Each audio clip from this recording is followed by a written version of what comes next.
Once upon a time. They are beautiful and precious creatures that should never be harmed. Is that special teams? More forwards! Epic fail. I mentally don't get crazy. More like, shoot me in the head. Hopefully they know what hockey is.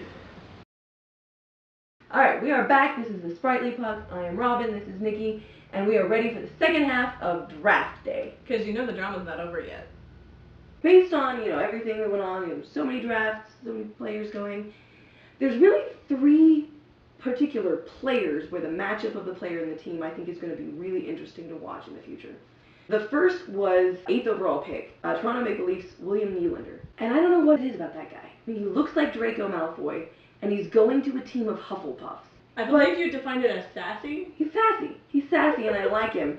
And I want to know what he's going to be able to do. That there's a lot of room for him to come up there, and there's a lot of support for him, and he's going to have a big fan base there, where he can really grow both as a player off the ice. There's a big support network, but there's also some really solid guys on the team who are solid guys off the ice that I think can really help him develop, both as a player and just as a person.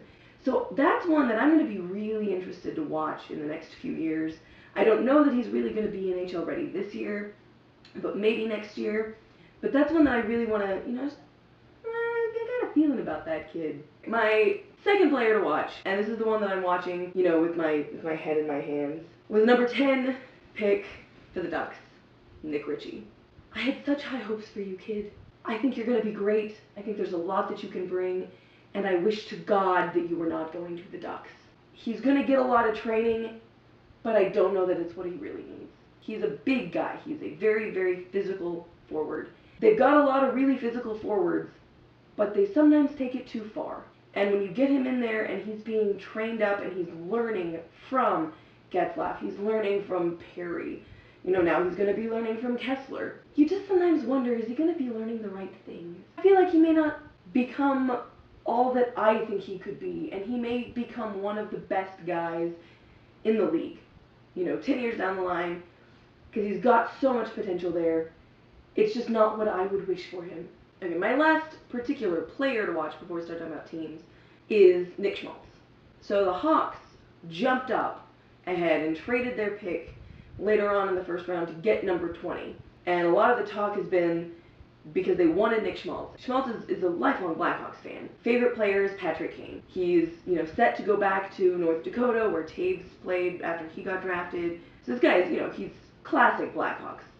And I think it's going to be interesting to see whether or not he brings the potential that he has with that team. So, one of the first things that the commissioner announced, that the Phoenix Coyotes have officially changed their name to the Arizona Coyotes. Right. And it's because the Coyotes have actually been playing in a suburb of Phoenix called Glendale. They poured a lot of money into this team, and they decided, it'd be better if they were actually more inclusive of the entire state and not just Phoenix, because they weren't actually playing in Phoenix anymore. And since they don't have any other teams in the state, that it would just really help bring in more fans if they changed it to officially Arizona Coyotes. I want to talk about the Oilers and the Stars, because I think what we need is a student exchange program. Because basically what the Dallas Stars did was draft a whole lot of defensemen. And that's what they've been doing for years. But they don't have enough forwards to put on the NHL ice come fall. And meanwhile, though, in Edmonton, we've got all of the NHL forwards you could possibly want, and yet they have no defensemen. Is sit these two teams down and say, okay, Dallas, you've got an epic shit ton of baby defensemen. Edmonton, you have more scorers than you could possibly use, and then just set up a little exchange. Whoa!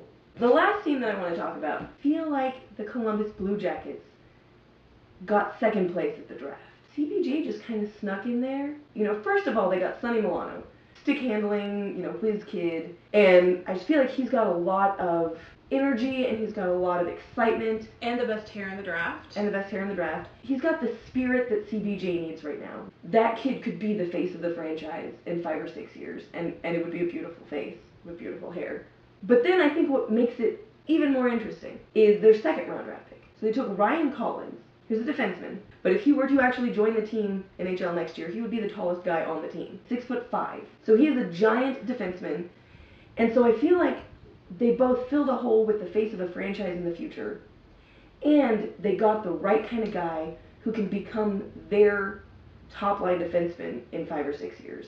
What kind of plan do they have that they're really on the ball that much? Over the next few years, I'm going to be really interested to watch what CBJ does. I feel like they've got something going there that's going to be really, really interesting. Mm-hmm. And I want to know where it goes.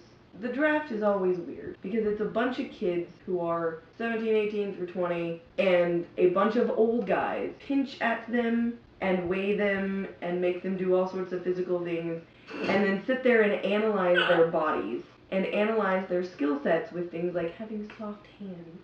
You get a lot of interesting comments from the old guys, and within the context of hockey, you know what they're talking about. But to people a little bit less informed about hockey, sometimes it gets a little creepy. So we don't really want to go into a lot of the really creepy things that were said. Because we're classy like that. We're classy like that. But I suggest that if you're curious, just Google it. And you'll find a lot of very interesting things. And what exactly would they Google? Well, you can Google draft day comments. Be careful. Beware. Don't do it at work.